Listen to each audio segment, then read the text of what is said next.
Good morning, everyone. My name is Mitsue Shiokawa, and this is my husband, Jörg. And our amazing cancer warrior, Ayame, is currently getting her beauty sleep. But thank you so much for joining us this morning and for the opportunity to share our story.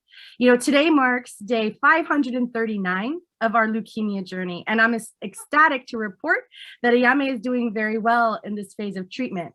But back in the fall of 2020, amidst the isolation of the pandemic, my little girl started to show symptoms, yet despite multiple trips to the doctor, was not diagnosed appropriately. She had pains in her legs, fatigue, yellowing skin, pains in the side of her stomach. We were in and out of her pediatrician's office and even CHKD urgent care. I was just so disconcerted. I could look at her and tell that something was wrong, but the doctor's visits weren't clarifying anything. A few days after urgent care, Ayame woke up with mouth sores and petechiae in her mouth.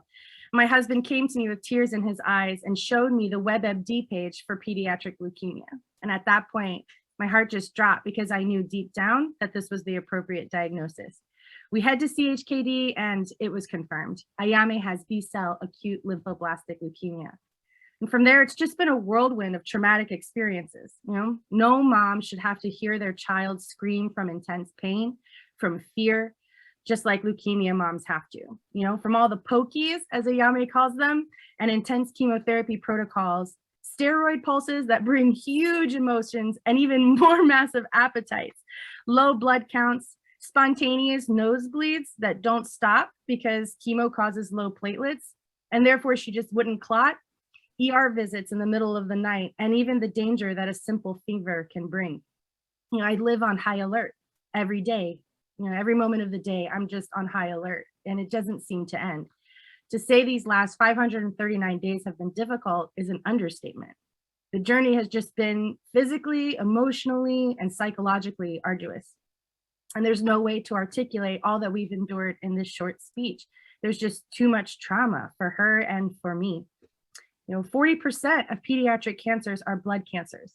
And we're so grateful for all the researchers, scientists, oncologists, whose discoveries have culminated in a high survivor rate for pediatric leukemia. But at the same time, we're really painfully aware of how damaging these life-saving medicines can be.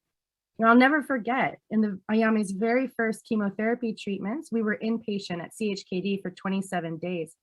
And after multiple blood transfusions and platelet transfusions, she was finally well enough for chemo. And I found her, she's just rubbing her head. And she says, "Mommy, I really don't like this medicine. It's robbing me of my memories." I didn't realize how significant that conversation that I was having with my daughter would be later. But now Ayame struggles with a processing disorder, and she struggles to memorize symbols like letters and numbers. We have 310 days of chemotherapy left, and I'm deeply grateful that she's doing so well as we head towards end of treatment. But I do worry about the long-term impacts of chemotherapy on her holistically.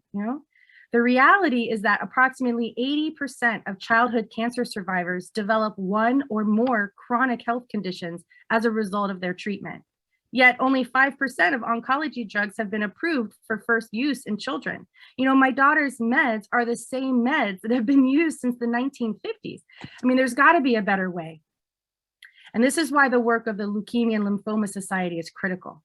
With the LLS Children's Initiative, pediatric research is advancing globally. They're bringing together doctors, pharma, researchers, and scientists to find safer, less toxic, and more effective treatments. So please join us in helping to fund research that can help mitigate these long-term effects, that can increase the survivor rate even higher, and hopefully can bring an end to blood cancers altogether. Thank you so much for your compassion and for supporting all the warriors who are battling this horrific disease. Thank you so much.